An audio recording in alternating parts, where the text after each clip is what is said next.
va? ¿Bien? Muy bien, Eduardo, muchas gracias. ¿Es para festejar así como lo hace el presidente? A ver, creo que es un dato de inflación muy bueno. La inflación total, lo que se llama el headline de 1,6, un dato muy bueno, pero creo que más importante, la inflación, lo que se llama la núcleo.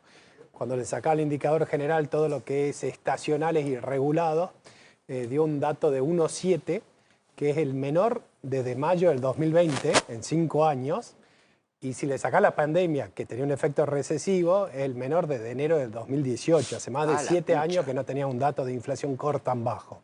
Así que definitivamente creo que es un buen dato de inflación. ¿Y esto, Fernando, usted cree que esto es una tendencia definitiva?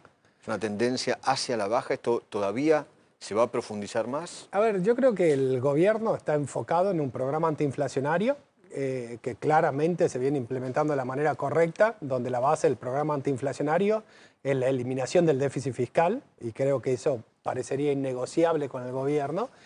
Y lo segundo que tiene ese programa es que, dada la historia argentina, lo segundo que creo que es importante es tener estabilidad de tipo de cambio. Se arrancó con un programa de un crawling peg, que el tipo de cambio uno sabía exactamente cómo iba. Ahora estás con una banda cambiaria, pero creo que el gobierno está tratando de distintas maneras de mantener un tipo de cambio relativamente estable. Y en la medida que sigas con el ancla fiscal y con un tipo de cambio relativamente estable, la tasa de inflación va a seguir convergiendo a niveles más de un país razonable. ¿El de Milei y Toto Caputo es un plan económico o es un plan solamente financiero? Yo no diría que financiero. A ver, yo creo que el programa económico tiene dos estadios. Uno de un programa de estabilización macroeconómica. Digamos, el gobierno asumió a fin del año 2023 con una situación macroeconómica muy desequilibrada.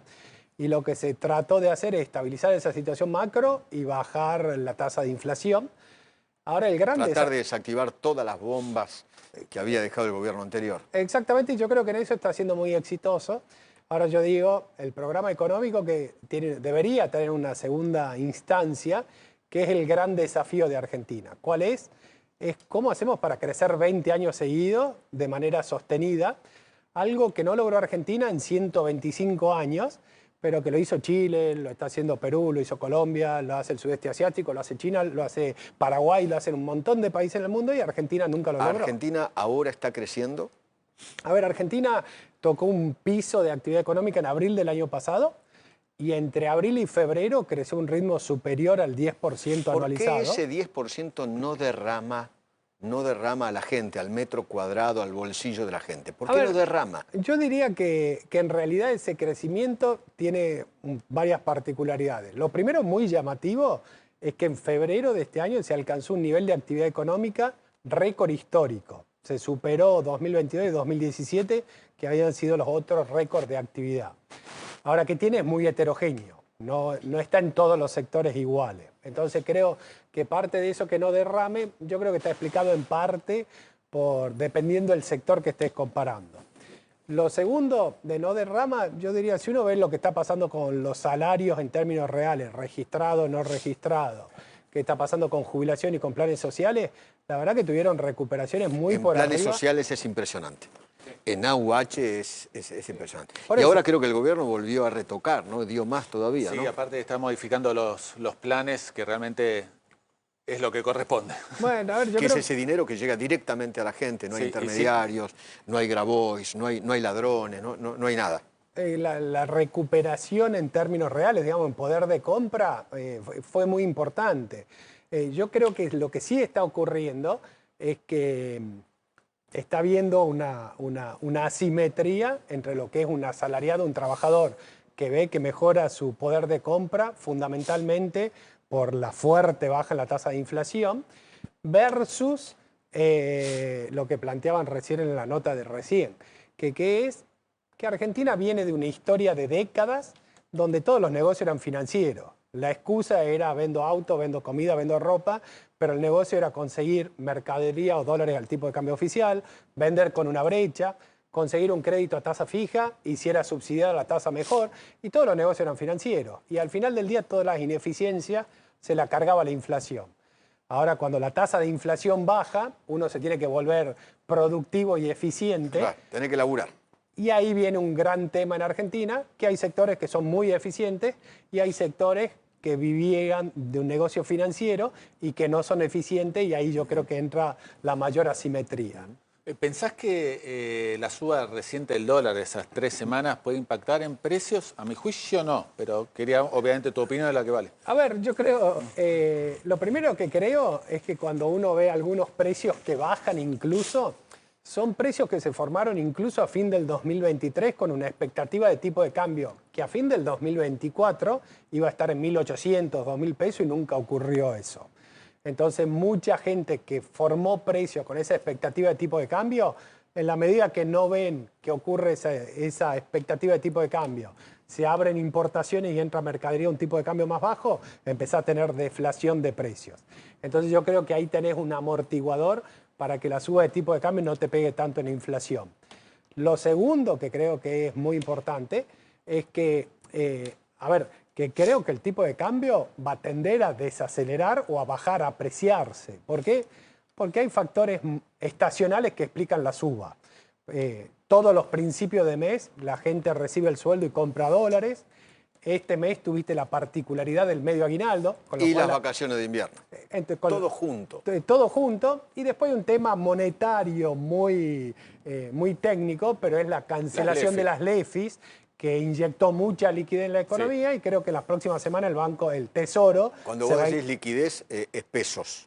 Exactamente, hay muchos pesos dando vuelta. ¿Esos pesos son interbancos o esos pesos van al público en general y ese público va al dólar? Esos pesos hoy fueron mayor capacidad de los bancos. Los bancos tenían un bono del gobierno y el gobierno rescató esos bonos y se le inyectó liquidez.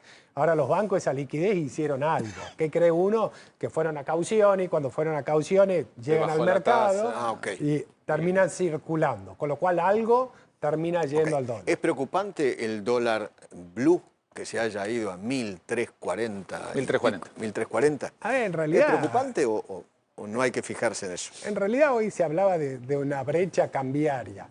Y la verdad que estamos hablando de una brecha de nada. Venimos de brecha arriba del 180%. 160%. Exactamente. Hablar de una brecha de 3, 5%, la verdad que no me parece. No, el tema es si esa brecha puede llegar a ser una tendencia, si estamos en un camino de otra vez arrancamos con la brecha cambiaria. La brecha, ¿cuándo ocurre? Cuando hay demanda insatisfecha de dólares. ¿Qué quiere decir? Hay muchos pesos, como hay pesos y nadie quiere ahorrar esos pesos, vamos a comprar dólares. Y cuando no hay reserva suficiente, el Banco Central te pone una restricción de capitales. El tema es que la gente no tiene pesos. Exactamente, entonces vas a otro mercado y eso te genera la brecha. Claro. Ahora el programa del gobierno es básicamente secar la plaza de pesos.